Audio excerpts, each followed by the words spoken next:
There are some giver circles that have applications in their process of interviewing that adds a burden and oppression to the very women that they claim to want to serve. So I want to lift that up. It's not just about Black women starting something or of any group starts something. It's really about creating practices that are liberatory, that are authentic and welcoming to the grantee partners, that's treating them as experts, the experts that they are, and inviting them to be full participants in the space.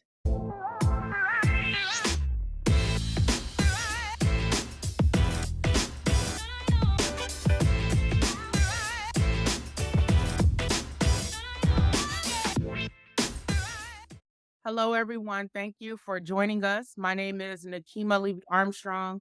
I'm a civil rights attorney, activist, and the executive director of the Wayfinder Foundation.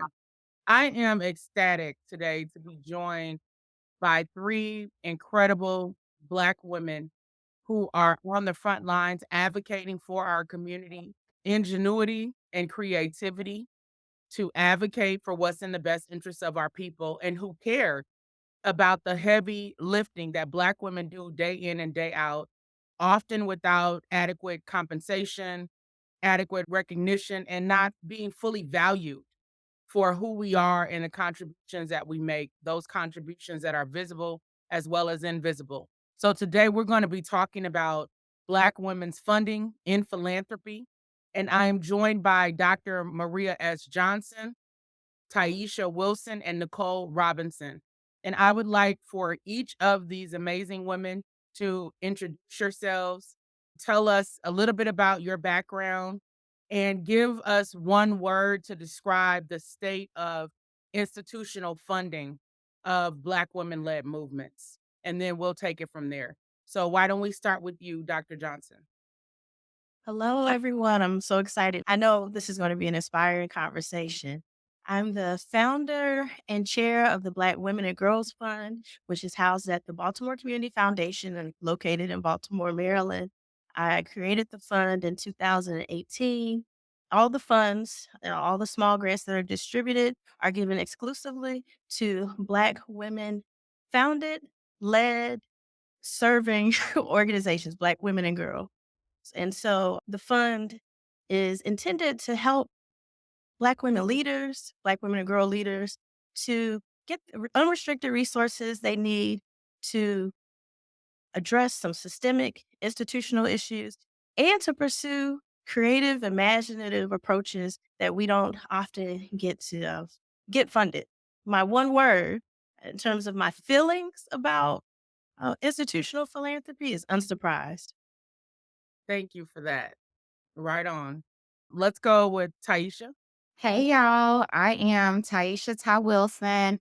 I'm zooming in or streaming in from Dallas, and I am what I describe myself. I'm a mother, I'm a mama, I'm an activist, I'm a philanthropist, and I am a huge advocate for Black women. And that shows up in a lot of my work. I am the current chair elect for Heritage Giving Fund, which is a giving circle that's based here in Dallas, Texas, and we fund small grassroots organizations that are led by Black women that serve women and girls. And I serve as my 9 to 5, I serve as the director of engagement at Philanthropy Together, where I'm leading a global movement to get more people involved in collective giving. But Nekima, to your question, how do I feel about the state of institutional philanthropy with the funding of Black women? I feel determined because the institutional vibe of it is very toxic. Okay. It's toxic. We got a toxic philanthropy, we got a toxic relationship with Black women, with us being undervalued and underfunded. But I feel determined, especially being in spaces like this, where we are speaking truth to power and that we are doing all the things to bridge that gap. Amen. I love it. Let's hear from Nicole. Good afternoon, everyone. I'm Nicole Robinson. I'm the CEO of the YWCA of Metro Chicago. Our mission at the YWCA is to eliminate racism and empower women. And that's a heavy mission. And we do that work in three big ways. One, we work with youth, young people, and unleash their potential. We also help people heal and belong. So we have therapists who have been doing that work for a really long time. And then we build economic equity through workforce entrepreneurship. And we center on women, we center on race. And that mission has been that way for 50 years. And I say that because I stand on the shoulders of a whole bunch of other women who came before me. And even though we're actually a 146-year-old organization, but the mission that we have today, we have that because of Black women. And they are unsung. Most people don't know that story. So I just want to put that in the universe as we talk about this conversation. Uh, the one word I would say is unimpressed, unimpressed. But I like the words of my colleagues too, though. So we have unsurprised, we have determined, and we have unimpressed to describe the state of funding for Black women-led movement. And I think that those words are on point in terms of what we're dealing with. I would say for me, my word would probably be disappointed, because historically, Black women have carried such a heavy load as we talked about in the beginning. And if we look back at that history, a lot of our history has been erased. Most of us haven't learned about the Black Women's Club movement. Many of us don't even know about the incredible role that Black women played in organizing community members after Rosa Parks refused to give up her seat on December 1st of 1955 in Montgomery, Alabama. It was the Black women who saw Rosa's act of courage and who decided to pull everybody together and to organize, to push for a bus boycott. And ultimately, they helped ring the death knell in Jim Crow. That is something that we should be celebrating, not just during Black History Month, but throughout the year. And we should understand that that same energy, that same power, that same commitment that was in the Black women who came before us is in us today. So I want to build upon the one word that you all started out with and share with us, what would you fund today without any restrictions based on what you know, what you've seen, what you think deserves attention? And anyone can start. What would you fund today? Okay, I'm gonna go because what you said came up really mirrors what I want to fund.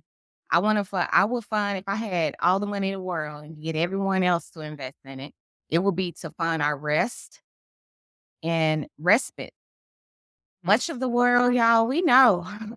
You just talked about it. We've been out here doing the work, but nobody is checking on our well-being. Nobody's gonna check for Black women, girls, them. And so racism makes us sick, y'all. And here, especially us organizing and doing all this work, all the things that you just said, sis, in terms of how we have shown up for our community and to make our world better and more equitable and kinder and juster, that's work. That's labor. And especially for Black women, I saw something, there was a term, it's called weathering. It's like a weathering effect that harms Black women's health when we're out here laboring, we're doing all the things, but we're victim, heavily underfunded, heavily protected, right? But yet we're at the same time, we're leading on the front lines. Yes. All while we're being victimized systemically.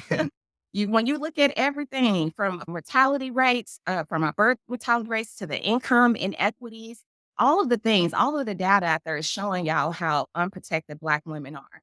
So for me, I will fund us to rest. Our ancestors didn't get an opportunity to. I want to. I'm a mother of 5. I want rest. I want rest so I can still keep pouring out. And I want us to get rest. I want us to be funded. I want more people to get real serious about our work and funding us to take retreats, to take care of ourselves, to take vacations, to take sabbaticals that will help us to stay filled up, right? And so I will fund that full stop. No questions asked, release the funds all into our rest and respite. Absolutely. Go Can I ahead. be your first applicant to the fund? I'd like to Yes. apply. I want to be first. Sign me up. I think that was great, Taisha. I think one thing is hard, but what I would say is I love economic dream fund for Black women because Black women have been dreaming and they just didn't start in a post George Floyd moment. They've been dreaming all along and their dreams have been deferred. Their dreams about a new business, their dreams about a career, their dreams about home ownership. And there's so much that we've been locked out and denied of as a community, as a race of Black people. But then also, because we talk a lot about the wealth gap, but also it's just that much harder for Black women.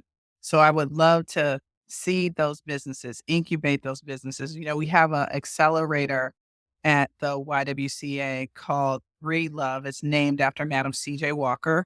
She is the first woman millionaire. I'm fanatical about her because she was the first social entrepreneur. She was the first to give her employees equity during a time where Rockefeller and Carnegie were robber barons, right? And they weren't paying people a living wage. She was advocating in the way that Black women were today, but she was speaking out against lynching in the South and would go to Washington, D.C. She would go talk to the president. So we're supporting entrepreneurs in the spirit of Madam C.J. Walker, but they need capital, they need customers, they need communication and marketing. There's so many things they need, and we see it, and we're coaching them, we're helping them, we're giving them support, but capital is queen.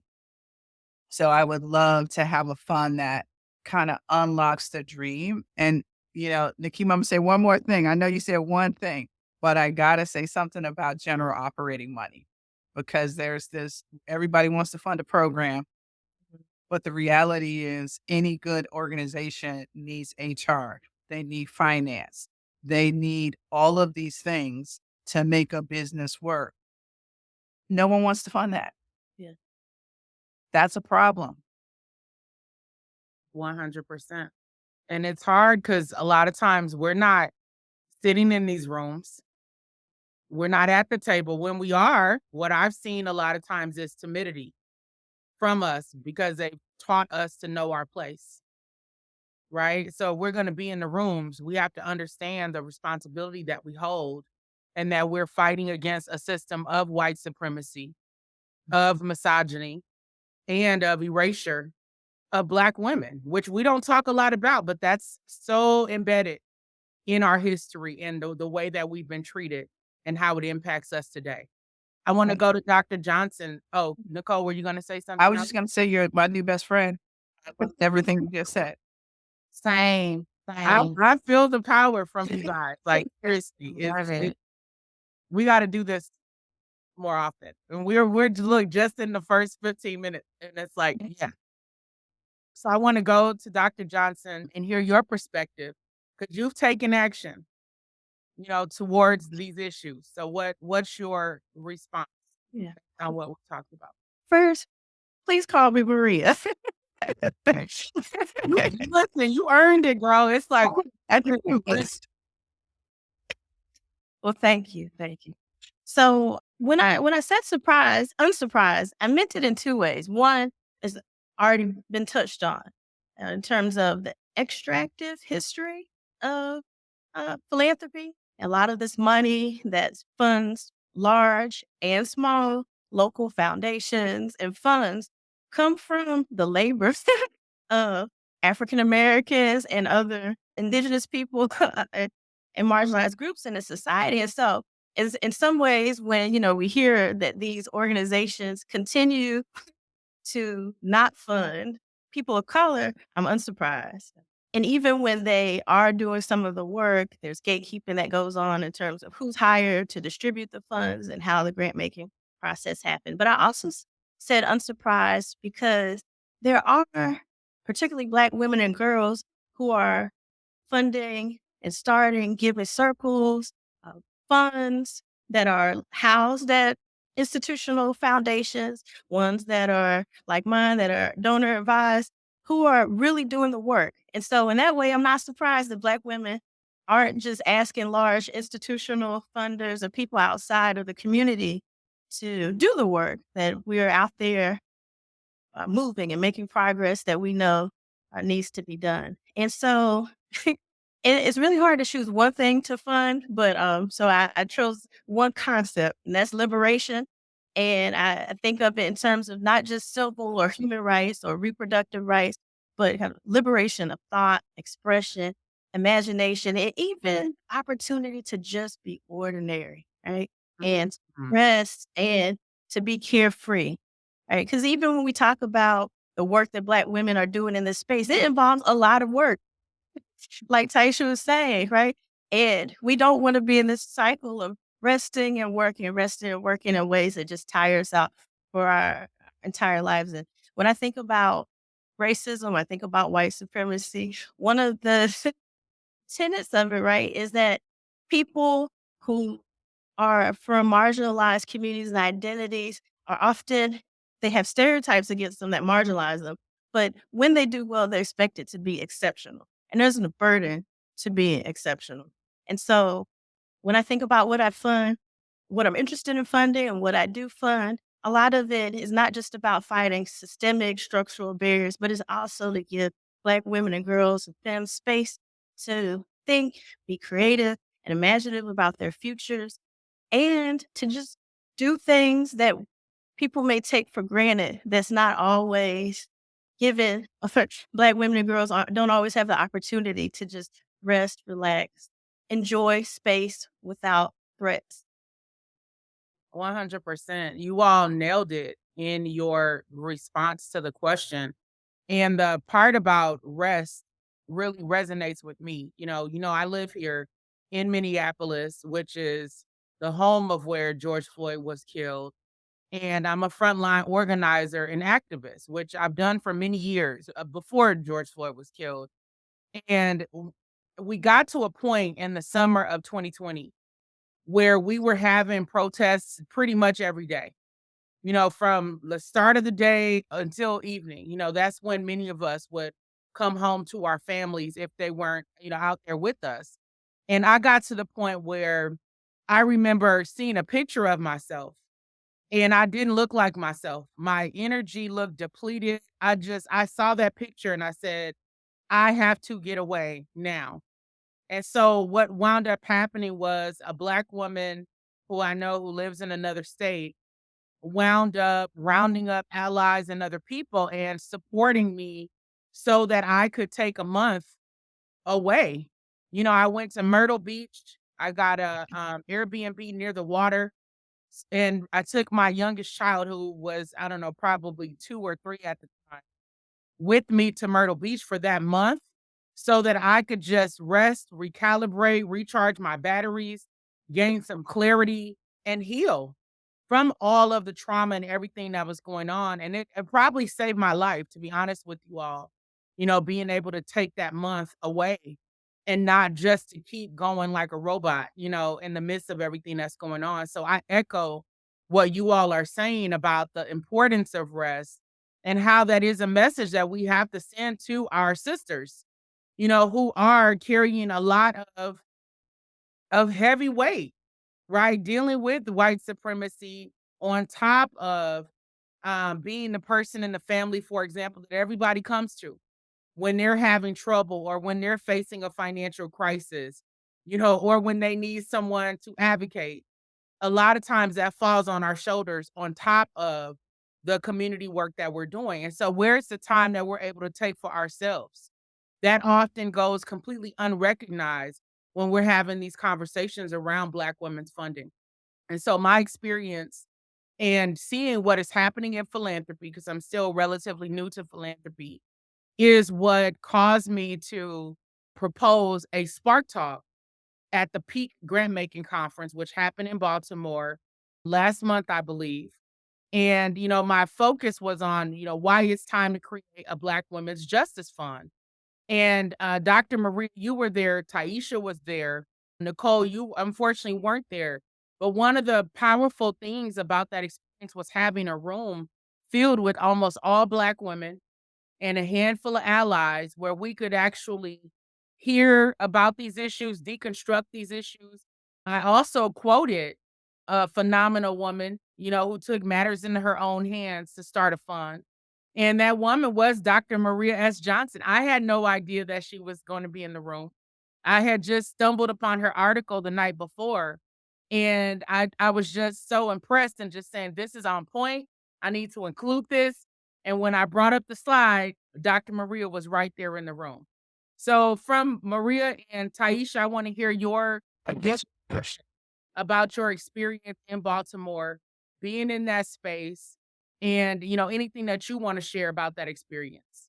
I guess I can go first. I was really excited when I saw the your talk on the program, and I immediately marked it. I'm going to attend this. And a lot of work that I do is solo, and or except when I'm working with my grantee partners. And part of what I do is the fund and giving out small grants. But I also, by training, I'm a researcher. I'm a sociologist, and so part of what I've done is I've transitioned into doing work in philanthropy is I've written a few op-eds about racism and philanthropy. And, you never know if people are actually reading things, they just I was sitting in the audience and totally shocked. I remember reading the quote thinking, "Oh, yeah, I agree with that." I said, "Oh my goodness." And so I thank you for that because in that moment, it was so fulfilling to me to know that others are reading it, and I just felt such a feeling of community with you as a presenter and with everyone in the room. It was a powerful moment and an inspiring moment. And I'm glad we're building on today and that I'm looking forward to continuing to build. Absolutely. I was so happy you were in that room. Like that it was so affirming, to see your face, to see your words on the screen, and then for the women in the room to celebrate you, right? Yeah. All the hard work you've done behind the scenes, no one knew, no one saw the difficulty, no one saw you have to persevere, but God saw. And in that moment, we were able to celebrate you as you rightfully deserve. So it was just a powerful full circle moment. How about you, Tyeshia? It was so good. It was you just had to be there. Like, it was such a good full circle moment for sure. Ooh, and it came like the energy. I was looking around first off, just the aesthetics, I was looking at us. I was like, Black women are a culture. Not Yeah. only are we laborious and we out here doing the damn thing, excuse my French, but we are culture. We are culture. I was looking at our hair, our skin, like how we were dressed and I even talking about it right now, I get chills because I just was so, I have 2 daughters, and I just was so inspired and filled up just by my eyes. I had sensory overload by just looking at y'all. And then here you come and came up dropping gem. You reminded us of our contribution. You reminded us of our labor, our love, our collectivism by pointing out very, very own like data. You can't refute, you can't, it's a lot of things that's up for debate, but the data tells us based off the movements that we have led, right? We talked about it, like the civil rights and ending of sexual violence, lynching, right? Anti-rape activism, policing and prison reform, like all the things we had in slides and the pictures and was just hitting us with hard facts. And I think that's what we need. One, we need to be reminded of what our women before us did to carry that into our work with such a pride and a sense of urgency and firmness and solidness. And that's how I felt. If my feet wasn't planted, they already was because I was looking for your session and I was super excited to be there.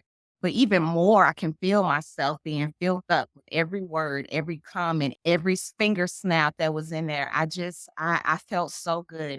And the message that it kept coming to mind, even right now, was bank on Black women. I don't see how y'all it's a win-win across the board. You got to bank on Black. You can, matter of fact, our resume speaks for itself. Bank on Black women, but in a real way. The funding has to flow with our contributions, our labor and love for community. And so I was so inspired. I was so inspired. I was so proud. I was happy. I also was like, woo I'm fired up. I'm ready to even be more intentional about how I show up and how I advocate for us because the proof is in the pudding, as my granny would say, or whatever she said. And then I also thought about when I was like Black women. I want to like think through because I'm be honest, y'all. I'm not a well traveled person. I'm in Dallas, like first gen everything, so I haven't traveled the world. But when I think about our experiences, I don't just think about my experience as a Black woman here in the U.S.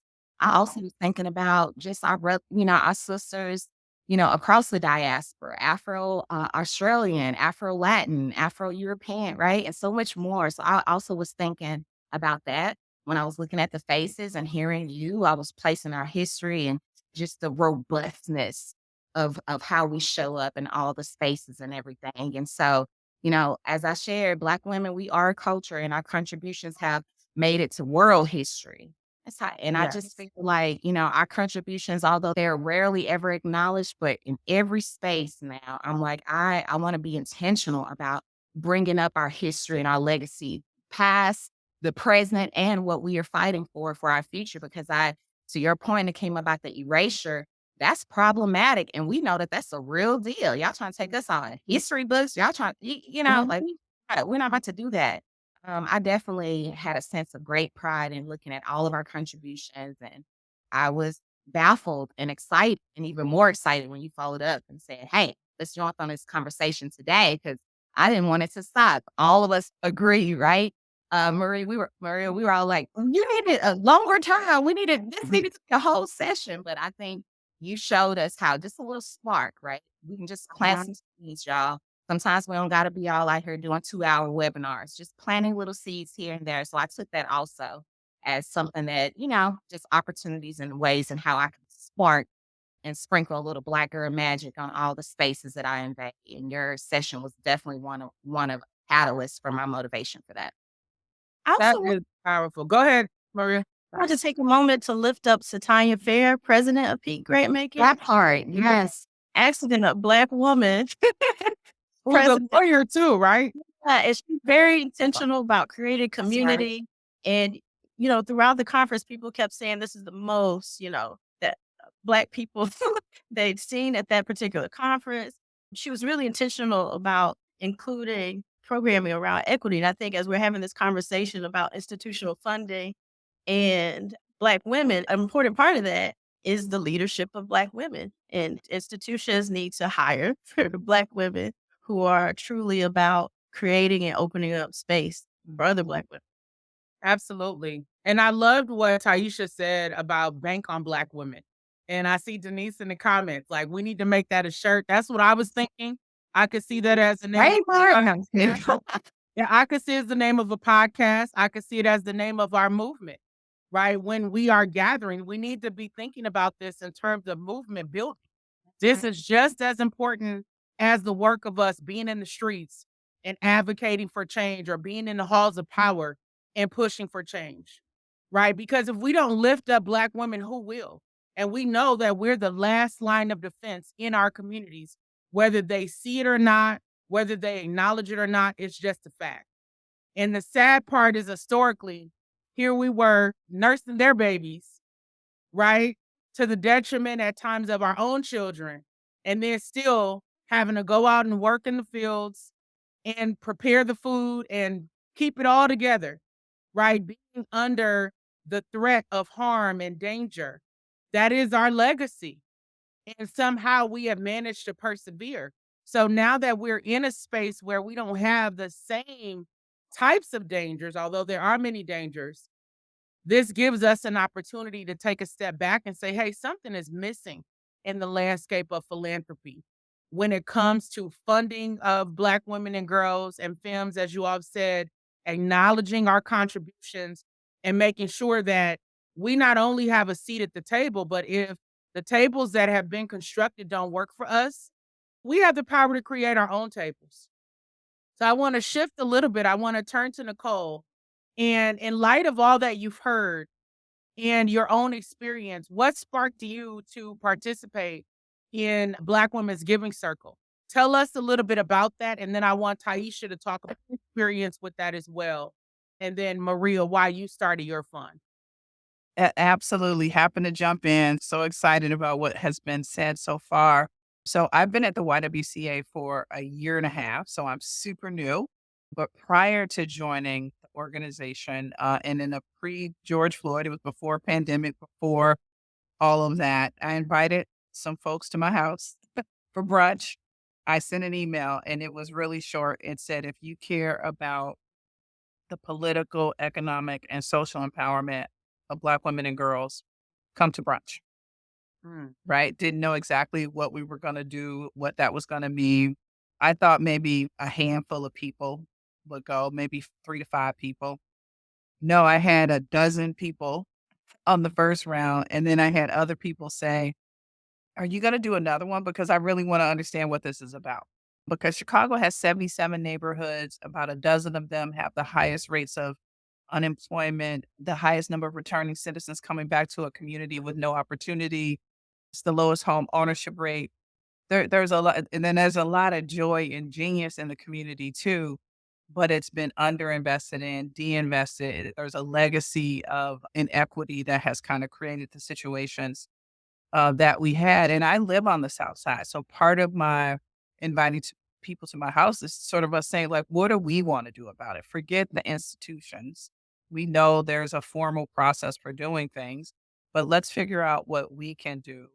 And what we started was a giving circle. We partnered with Chicago Foundation for Women. There had been other giving circles, but there had never been what I call a South Side giving circle. And if you know Chicago, the South Side of Chicago is predominantly African American. And it was sort of said, well, there's no money on the South Side. We could never start a giving circle. And I'm like, well, you don't know the people that I know because I know several badass women who are making it happen in their respective sectors, whether it's corporations, law, doctors, whatever it is. And they want to give back to their community and they don't know how. And we called it Queen Makers because we said we would invest money, $1,000 from each person as a minimum investment or more. We would collect that giving and we would invest in organizations led by Black women who are delivering programs for Black women and girls on the South Side. So it was really a narrow focus.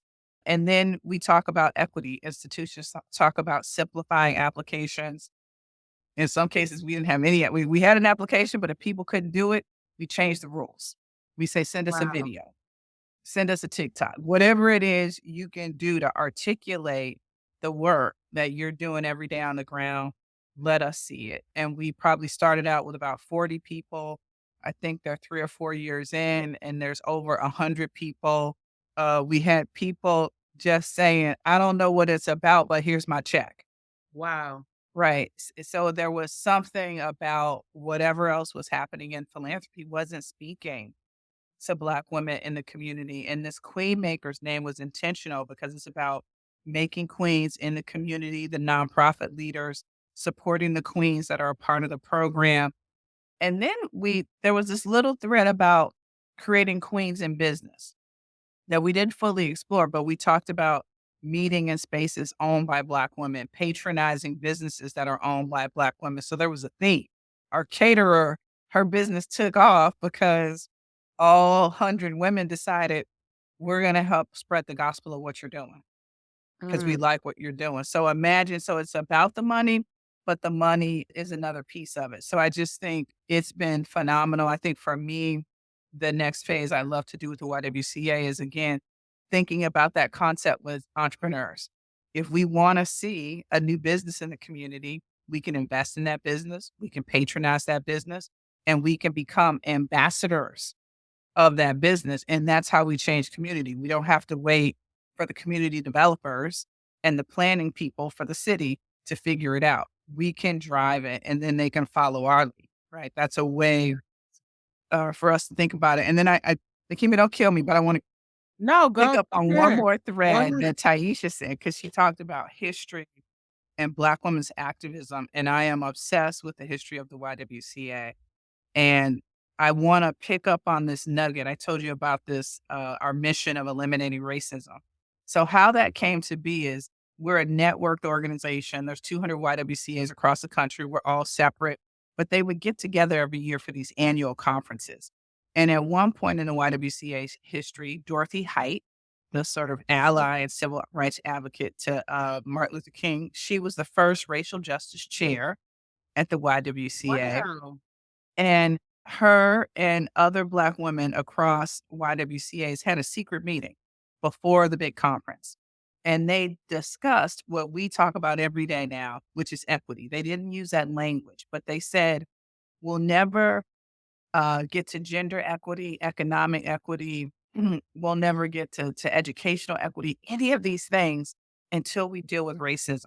So we need to make the elimination of racism the one imperative for the YWCA. And they came, they sort of infiltrated the meeting.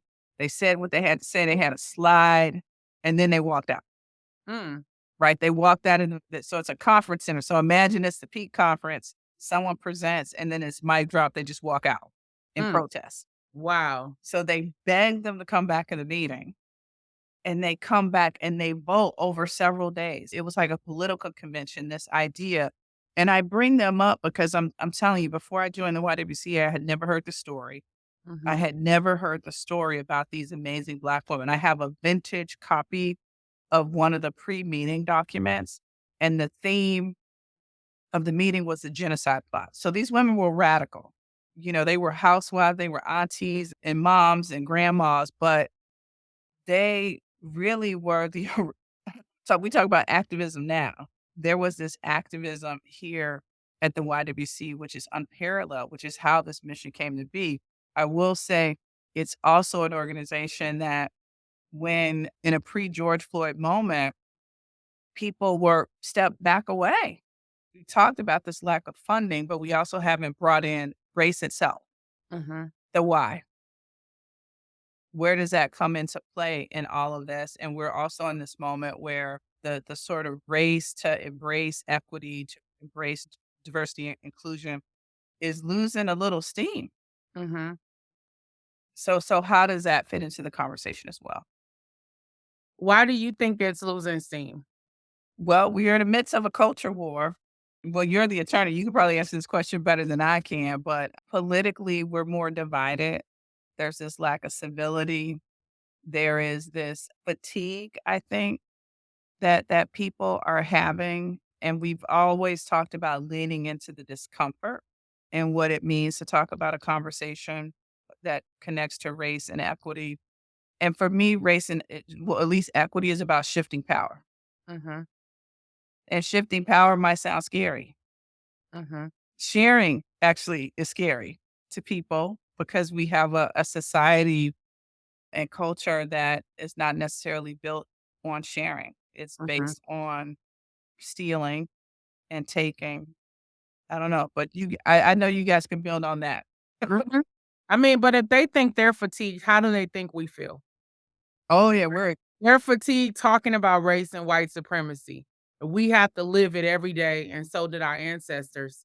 So I just have a tiny violin playing for those who claim to be fatigued. It's like gird up your loins like we have to, right? And get involved and do your part.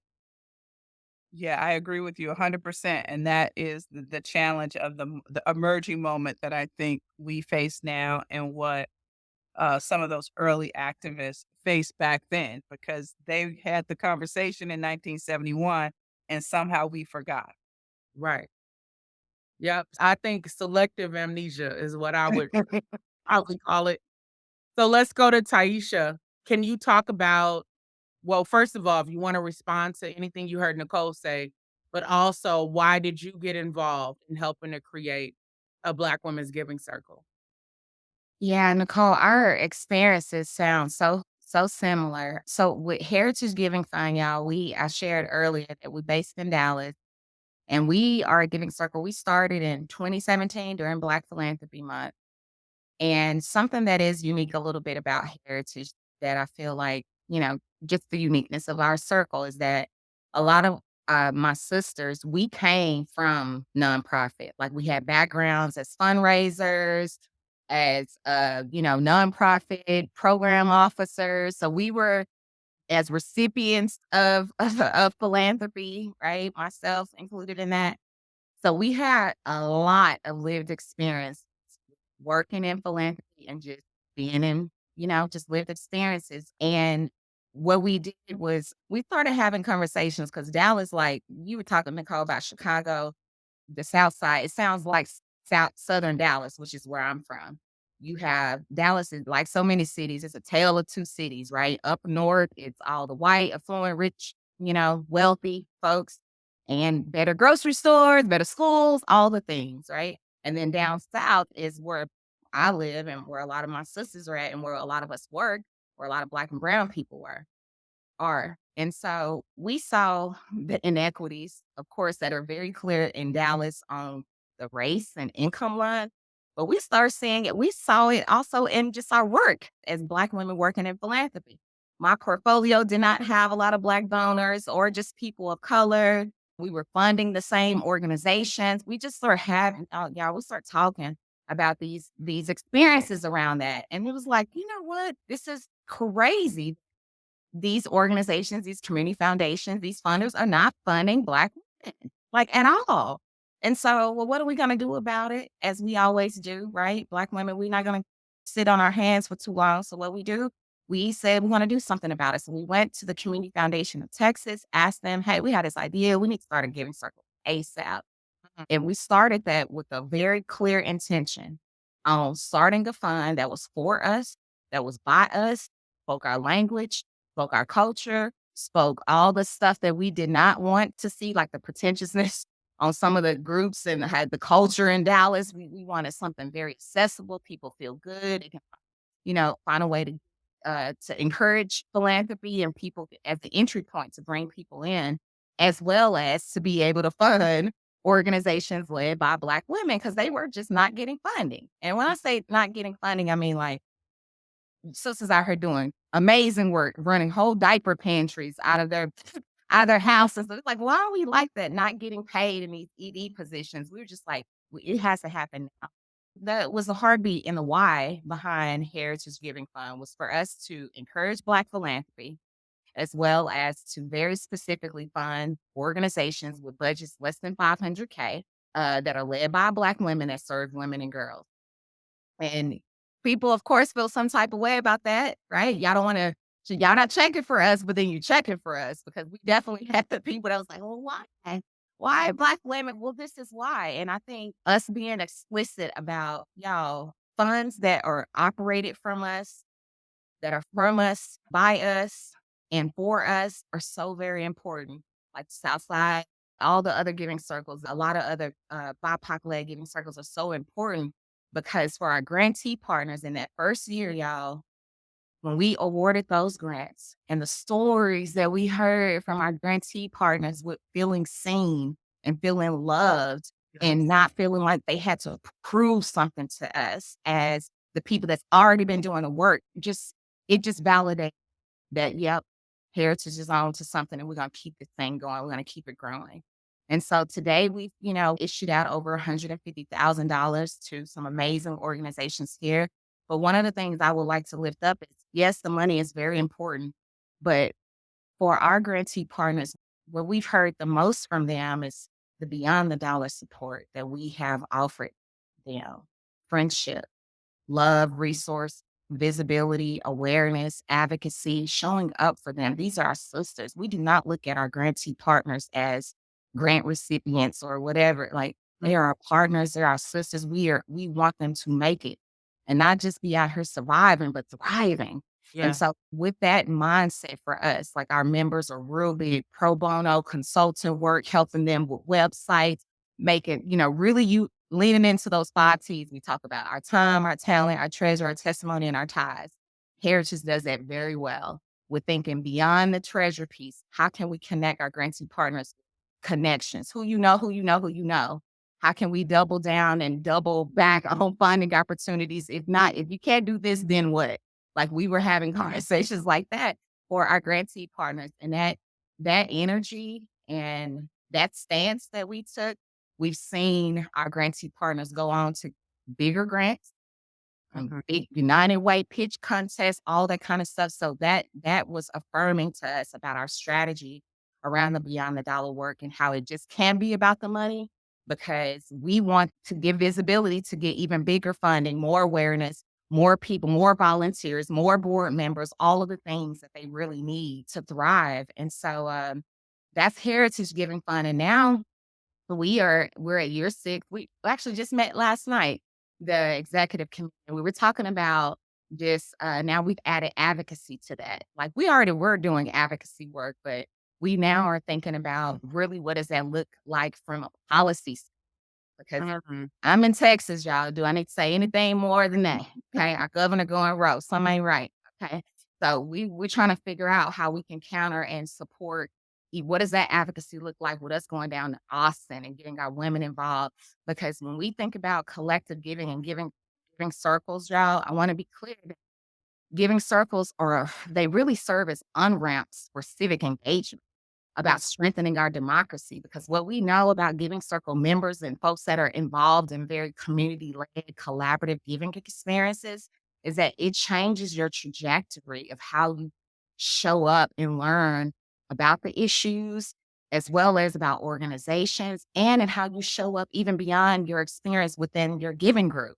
So you're more likely to go vote, to engage in democracy. You're more likely to go volunteer. You're more likely to be social. You're more likely to be more engaged. This is what we know from the landscape research and such about giving circles. So giving circles are not like the cute little kids on the block, y'all, that are doing little cute work. No, we're moving billions of dollars and engaging people in a very effective, collaborative way that we hope, and even through my work of heritage and beyond, all the giving circles around the US, is to bring people in better ways and how you can show up as a philanthropist as you are. Your money, your little $50, $500 here, there, and there, we can make it work. And so your philanthropy kind of, it meets you where you are type deal. And so our giving circle, we have been real big about that narrative change, of the narrative change, seeing ourselves as philanthropists, even though you giving X amount of money or whatever, that doesn't matter. It's how you showing up in a very intentional and strategic way with your gifts to support the causes and issues you care about. So our giving circle, I'm proud of our little work. We're a nimble. We have about 57 members. We're about to really ramp up on our membership, growth and such like that. But we were very mindful, rest, our capacity. We're mamas, we're 9-to-5ers, consultants, all the things. And so we have to be mindful of that growth in the beginning, but it's up from here for heritage. And I look forward to even pulling our work and working with, marrying some of our work with other giving circles nationally and best practices. Like we're all in this together. And so I'm super excited about the strength and the growth of the movement and more people coming into philanthropy in this way, because it really is a non-barrier way for you to get in and pull your sleeves up and get in community in a fun way too. Giving circles are fun. I don't know about you, Nicole, but we like to have fun in our giving circle. So there's that It's piece. the ultimate networking too, Yeah. Tyeshia. People have gotten jobs, people have Yes. had babies and gotten married. I mean, there's so much, and your part about the visibility. I would always say, hey, we're shining a light on them because we want everyone to know them, because then the institutional funders will look at them, right? So we're uncovering Right. the gems that the institutional program officers don't see. And I do think it's important because we just have everyday people who aren't experts in this area, and the wisdom that they bring because sometimes as leaders in the nonprofit sector, we get institutionalized to Mhm. how things are done. It has to be this way, this format. This is how we make great decisions. We're very serious and proper. But I think the wisdom of someone who just has a completely different job kind of asks that question, well, do we actually have to do that? I Mhm. think you guys said this was about equity, Mhm. So I love that they do that. And I don't know if you experienced this too, Taisha, but when I started, I said I would do it. I would be chair for 1 year, and then two other people would be chair. One had to be someone from a younger generation, a millennial. So that was a millennial always had a spot. We might need a different term now. But at the time we said that, and so they would always a sort of a younger person would have leadership. We had adjusted giving ranges for them so that they could be a part of it. They didn't have to give $1,000. But then what I thought was interesting, the momentum around this was so great that when it was time to transition, because we said everybody else was a 2-year leadership term, they're falling over themselves to lead the group. Mm. Like, this is not a group where you're like, who's going to lead next? And there's no candidates. No, there's a list of roster of people who like just have such pride about the group that they just view it as a huge opportunity to give their time to serve, to lead it. That's phenomenal. Thank you for both for sharing your experiences with giving circles. I think that it's a powerful tool that too often goes overlooked, and you all are shining a light on why this is so important. And it puts the power into the hands of the women in our community because we don't have to wait for somebody else to show up.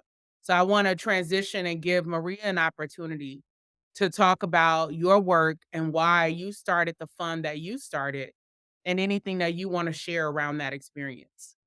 I was so excited to hear how you started the giving circles and your logics around it. And it's really similar to what motivated me to start the fund.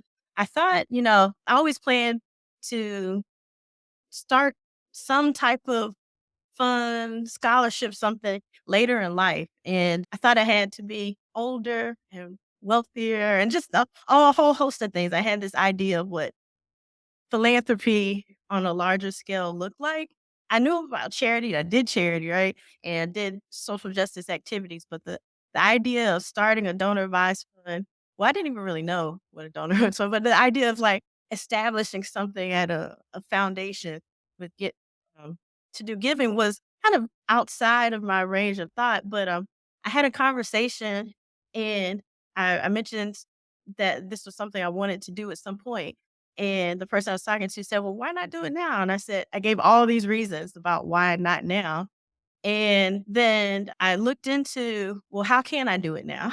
And I found a way to start a donor advised fund, and I wanted it to be housed at a place that was Black founded, Black led, mostly Black staff, but I also wanted to be local. And in Maryland, that doesn't exist, or maybe it exists now, but when I started my fund, it didn't exist. But I chose the Baltimore Community Foundation because I live in Baltimore, and the leader, the president of the Baltimore Community Foundation, is a Black woman, and there's some Black staff, and there's some Black people who are involved with certain committees on the board. And so I thought, okay, well, this is an organization that is funding some work and is on a race equity journey. Perhaps this could be a good place to start.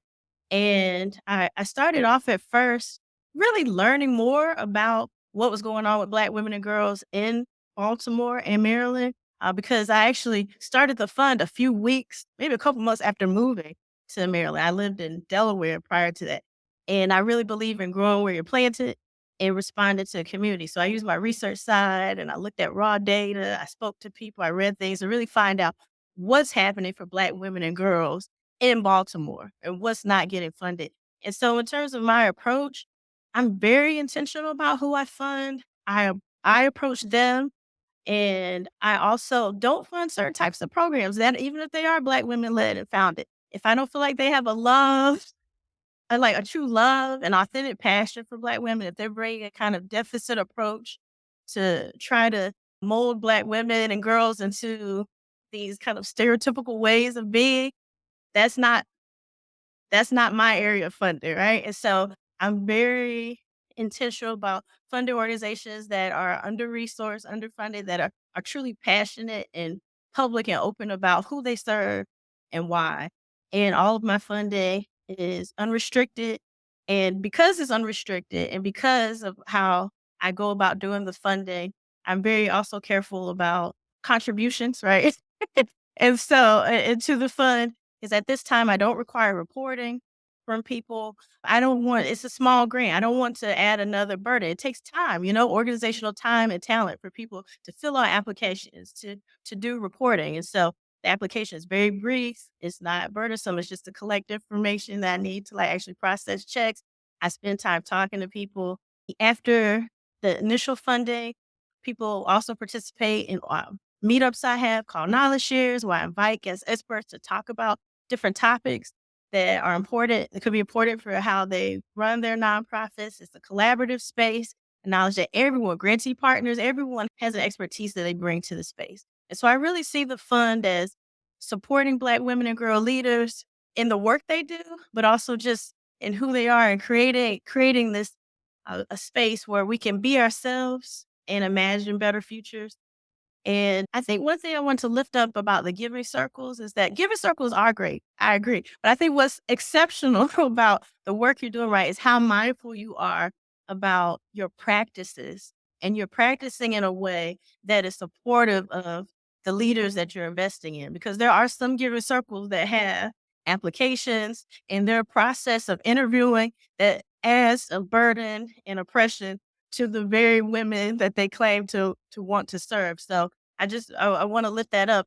It's not just about Black women starting something or a vending group starts up. It's really about creating practices that are liberatory, that are authentic and welcoming to the grantee partners, is treating them as experts, the experts that they are, and inviting them to be full participants in the space. Nekima, can I just add some? I know we're probably at time, but I just want to, Maria, thank you so much for lifting up the different way in how giving circles are practicing grant making, because that's a huge piece. I know there's a term, they put language around this stuff, but trust-based philanthropy. Okay.